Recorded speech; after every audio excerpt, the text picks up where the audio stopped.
Wagwan Massive, this is your boy, Moto there, and it's all about Good Morning St. Lucia, vibes at sunrise, with Shannon LaBon, yeah man, 6 a.m. to 9 a.m, the thing is always lit on Hot 7 TV, you don't know, Moto endorsing the vibe, you don't know, what she like, she like the chicken on the rice, chicken and rice.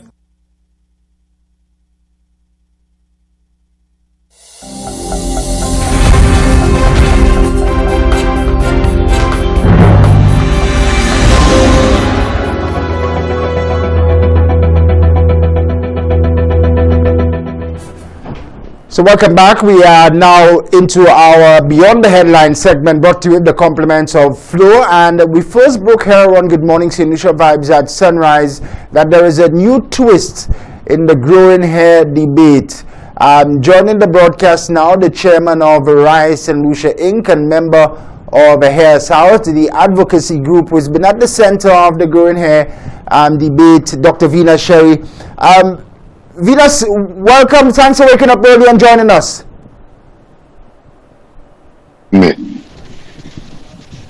Let's try that again. Good morning, Venus. Is with us? Yes, good morning. Can you hear me? Yes. Thanks for having me. You're most welcome. Let's get your reactions first off the bat. The courts here in St. Lucia have issued a directive to the institution at the center of the controversy that they must allow the young man back to school to continue his education and his classes. How do you respond to that development from the courts? The UN Charter is very clear, you know. The right of a child is very important. It's not a privilege for people to say for you to go to school to have an education. It is a right.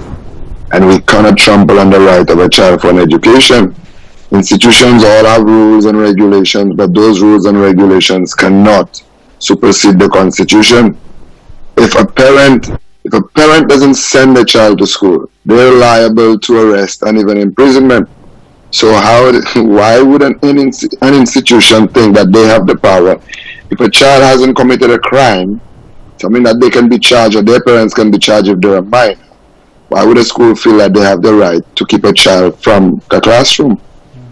So, I mean, I'm very thrilled that the court knows that and that the court has ruled in the favor of the parent and the child thus far. Yeah.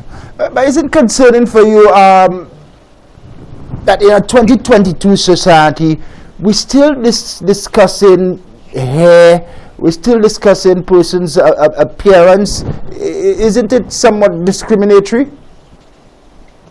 It's not somewhat discriminatory. It is discriminatory. Some people will say that if something has been going on for a long time and we've just all accepted it, some people seem to think that it's right. You know, but because majority wants it, and majority has been the one making those assumptions about it being right, and we go along with it. Sometimes we go along with stuff because we don't have the ability to fight it. Not many parents could have filed an injunction or bring the school to court. They don't have the resources, they don't have the time. And so they may go along with it and someone say, well, you have complied for a year or 2 years. Why now? Well, there's never too late for change to happen. It is never too late for justice. If I lose a friend, a family right now, to a murderer, and the courts take 20 years to enact justice, doesn't mean after 20 years I don't want justice.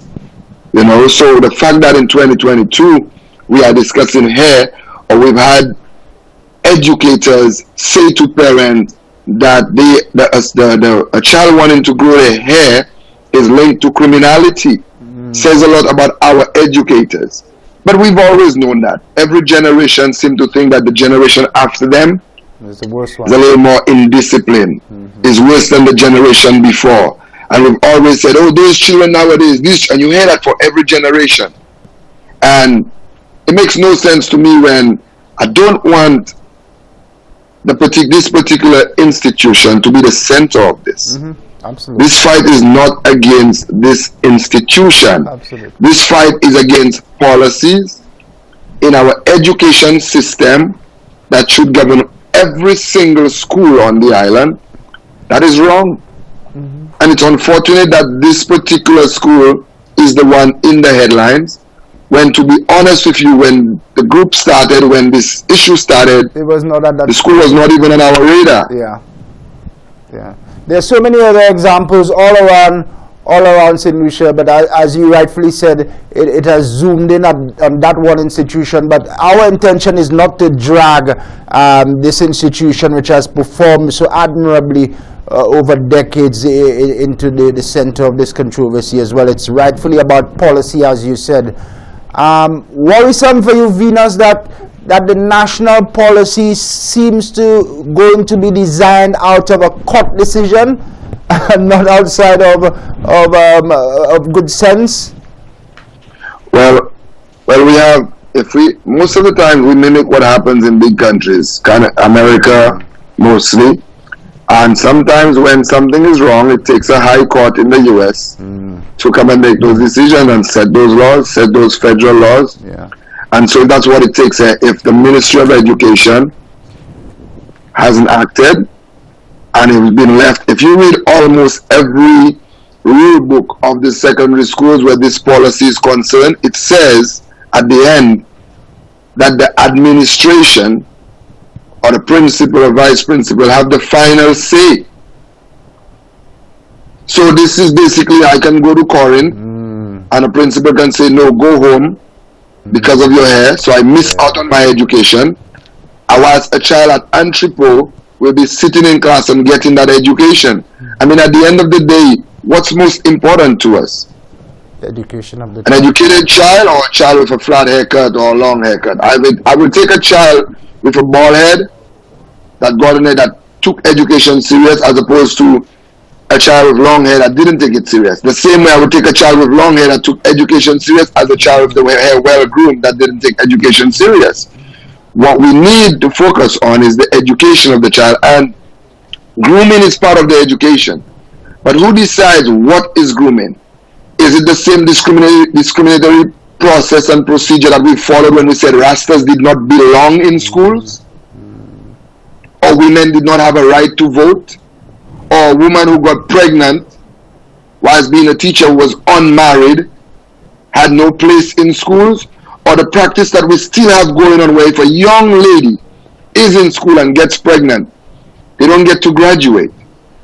And people might say those are rules are rules, just follow it. But if some of the rules can be looked at and realize it has no place in our society today, there is nothing wrong in coming to the table and making adjustments.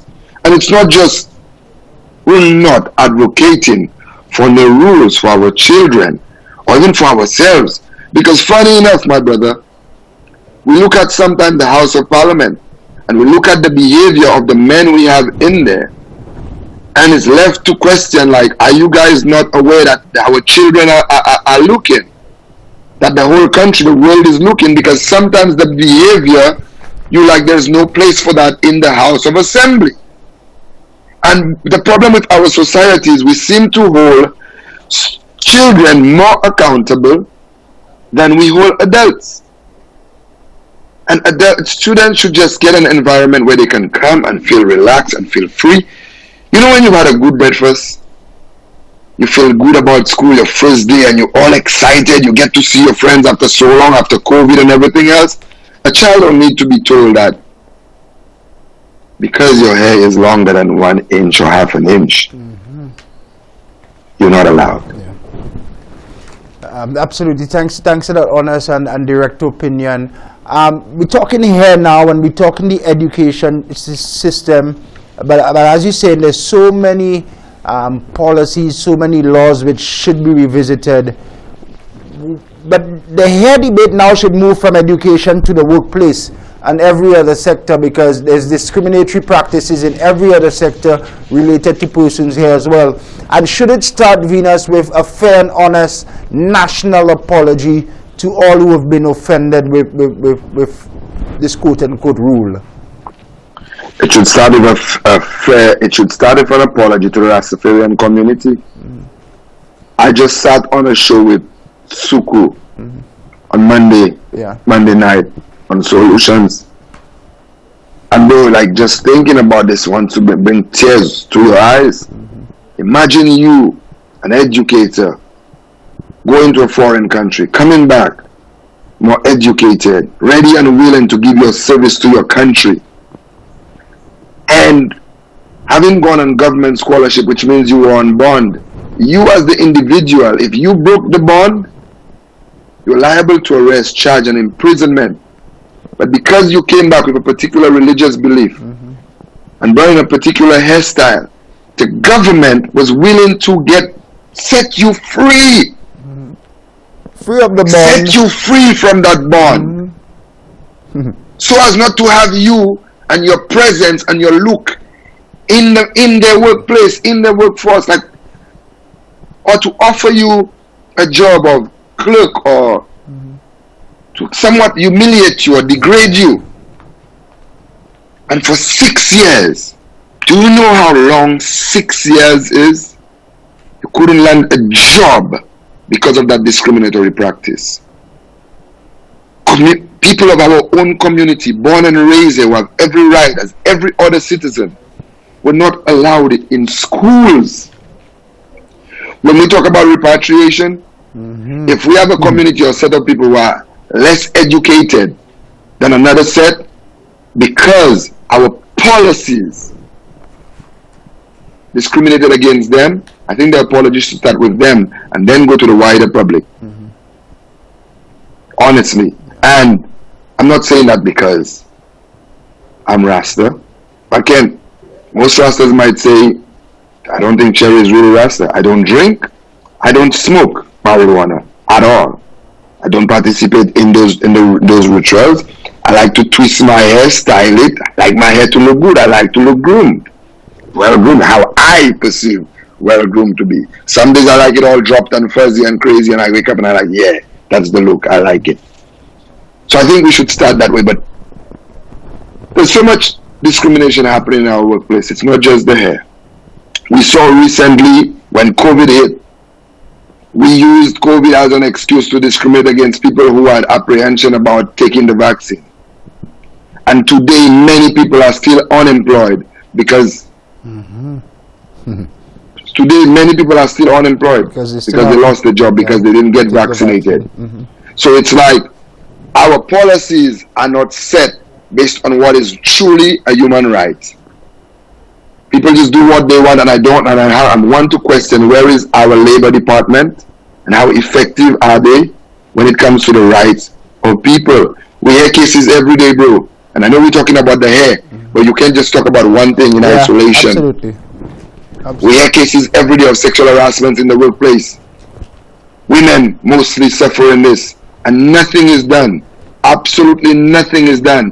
And just like this particular child happen to have parents that could fight for their case, if those people who are facing all this other discrimination don't have someone to fight for them, don't have someone with family name or parent in a particular position that knows the law and can fight, what happens to them? They just suffer the discrimination or the victimization, and they have to move on. And it's not right in our society.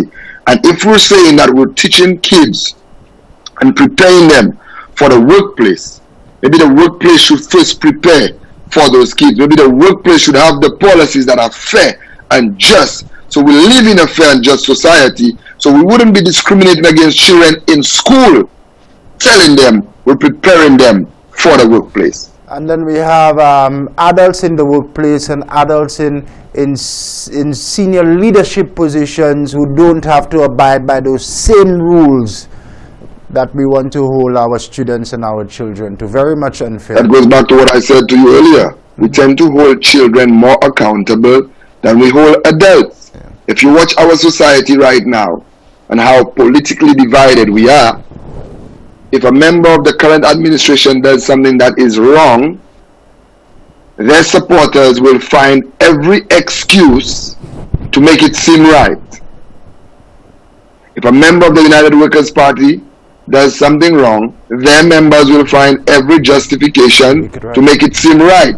So it's not about what's right and wrong, it's about our preferences, it's about who we support, who we encourage, and it's not right. Right is right and wrong is wrong. And we need to set rules and regulations that govern everybody, not a certain class, not a certain status group, not a certain religion.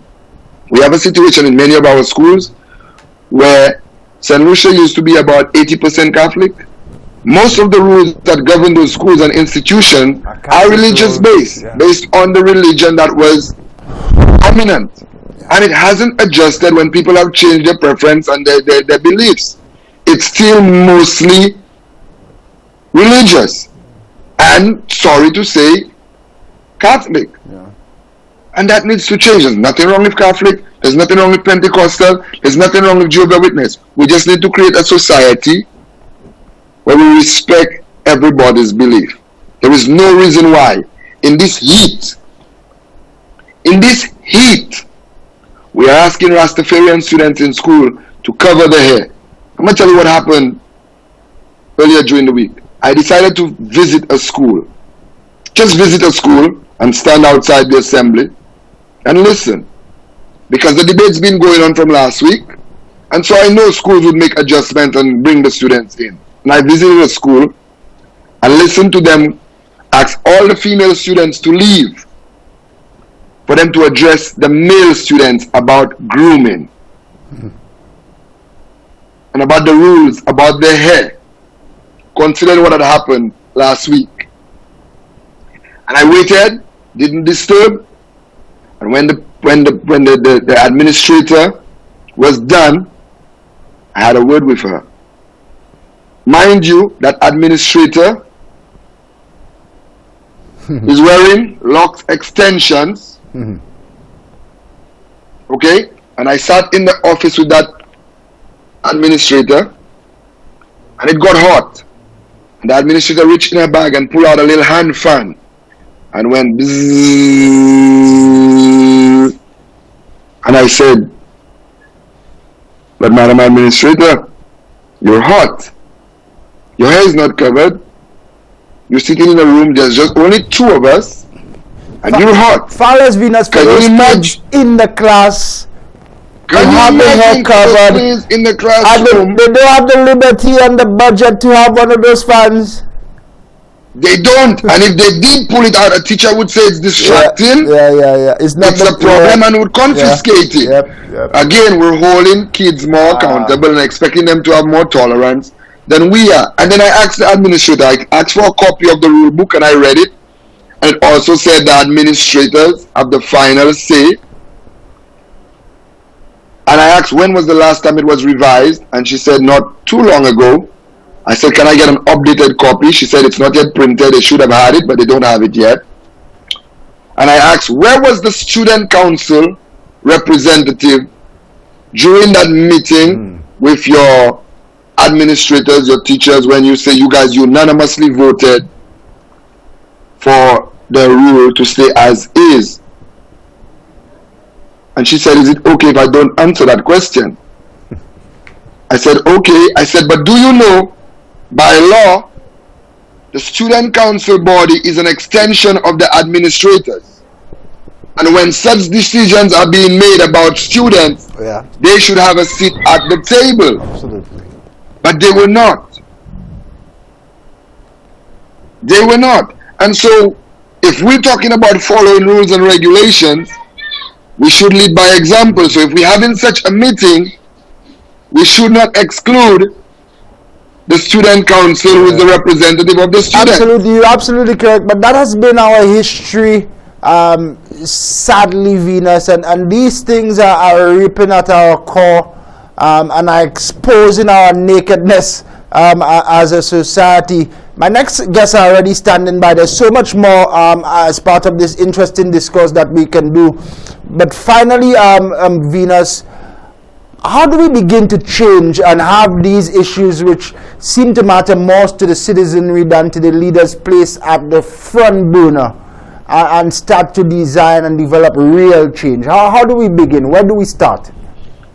Well, as Suku so elegantly said, it took one minister, was the Minister of Education at the time, to say we need to make a change.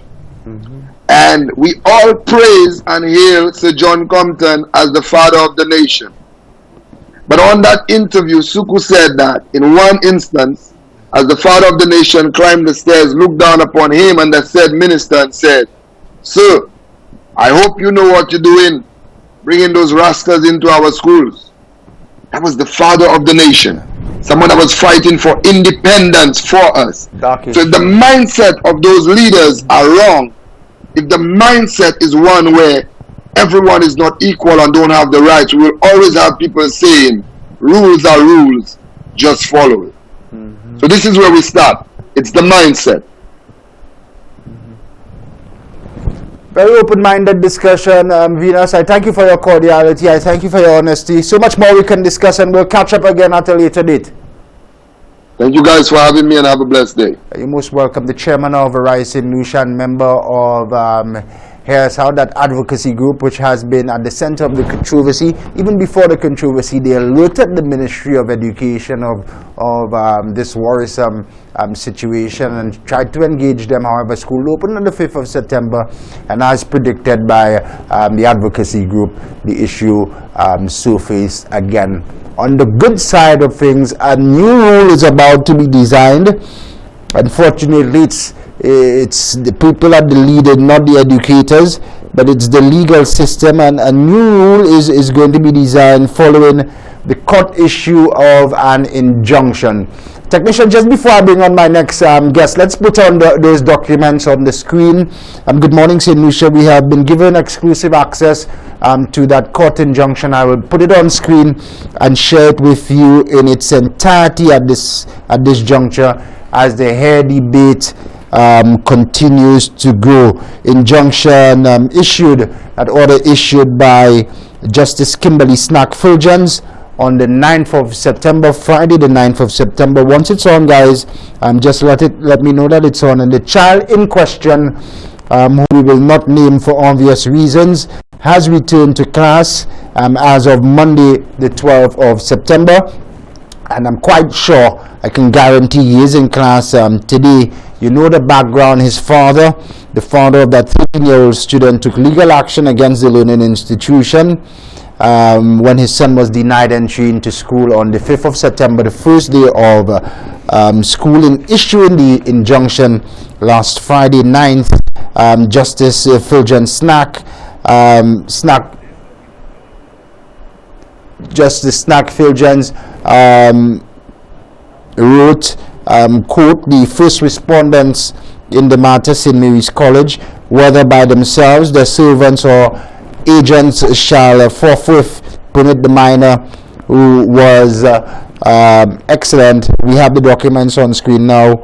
To attend, they are to permit the minor to attend classes at the college where he's currently enrolled. The hearing is scheduled.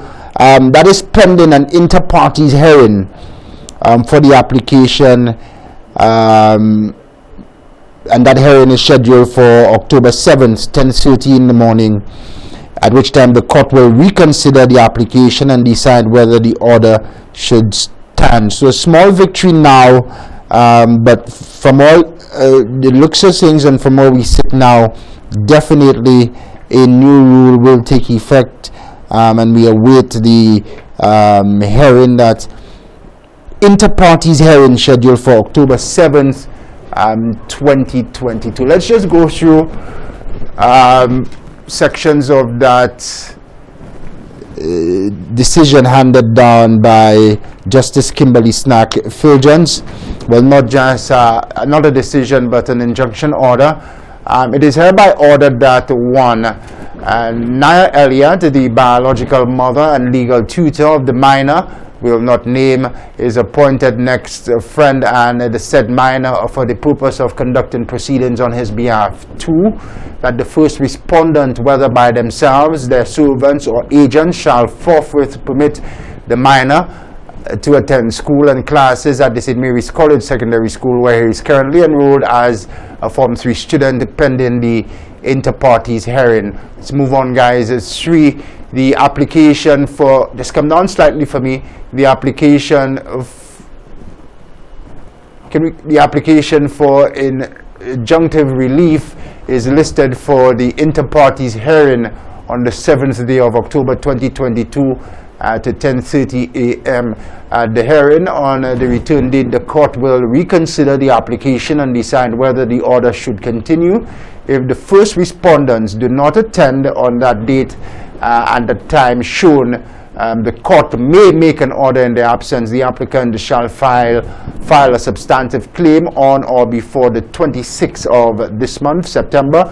The cost of this application are reserved to the judge on the inter-parties hearing application on the return date. Usual procedure. 6. The applicant shall serve the respondents personally with a copy of the application for injunctive relief and affidavit in support of a copy of this order and the notice of the date and time of the inter-parties hearing. And 7. The first respondent has a right to apply to the court at any time and without waiting until the return date to set aside or vary this order.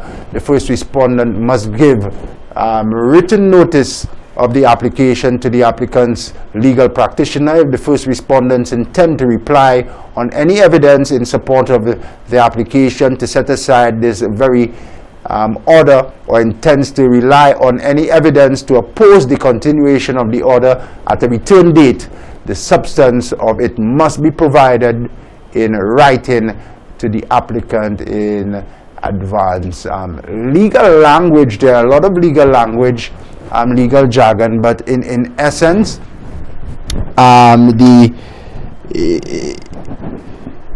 Justice Kimberly Snack has asked the school at the center to permit the students to return to classes with immediacy pending the inter-parties hearing. We have made our attempts to contact Mr. Elliott, the father at the center of this issue. We are quite confident that we will receive positive response from Mr. Elliott, who will explain a lot of the legal jargon for us and the process in terms of that inter-parties hearing and the next step with his application, which is now before the courts. But the ward is back at school. Definitely the climate seems rife and conducive for a changing of that rule. So we'll keep our eyes, ears and hairs focused on this growing national debate on the island. I have some very special from the Department of Venus is still here, and I think Venus just wants to come in just for 30 more seconds or so. Quickly, Venus, my next guests are already here, that I can't allow you to go without final words. I just want St. Lucian public to know that the Minister of Education and the Ministry of Education has agreed to a meeting with us this coming Friday, and so we are looking forward to this meeting. So the ball is rolling, things are rolling, and hopefully we can get this issue set aside, and so our students can go to school, get an education, Excellent. And feel comfortable at doing it. Progress, Venus. What time is the meeting on Friday? The meeting is at 9. 9. We end at 9, so we won't be able to get it live, but the Hot 7 News team will definitely be in contact with you and others for 8 updates from that meeting. Thanks for that Venus. Yeah. 25 and a half minutes now after 8, we conclude on top of the hour of 9. There's still so much more to come. Up next, some very special guests from the Department of Sustainable Development. We're talking Ozone Day 2022, and I can tell you that from the onset they have some good news, big news with what's happening with our ozone layer. Stay with us right here on Good Morning St. Lucia Vibes at Sunrise. The program is sponsored by the Bank of St. Lucia, Sol Petroleum, Tropical Solar, Flow, and I have a new sponsor on board, that new and fresh smelling detergent, Joby, my Joby, your Joby, our Joby, our family Joby, available in stores around the island. It's fresh, the scent is popping. I will get you looking sharp and fine. Check your stores today and get your hands on that product. We'll tell you a lot more about Joby, our new sponsor here on the program Good Morning St. Lucia Vibes at Sunrise. We'll be back momentarily. Why pay full price for your mobile when you can pay half? Just bundle your home internet and mobile services with Flow and save 50% on your mobile bill. That's money in your pockets every month. Plus now you get free YouTube and WhatsApp data. And you can share your plan with up to 3 other numbers. Upgrade now and get a free smartphone. Switch and keep your number. Learn more at discoverflow.co. A young man from Bagatelle, Nigeria, calls on the public to not stigmatize his vehicular accidents along the Bexar Highway. Permanent Shasni welcomes the scrutiny of its CI. One man is in police custody following the shooting death of the wife of a police officer. Look out for the midday news with Daniela Edwin on Hot 7 TV. Get your clothes sparkling clean with whiter whites and brighter colors. Use Joby antibacterial washing powder. Ultra concentrated formula gives more washes with brightening factors added to keep your clothes looking new, and with the added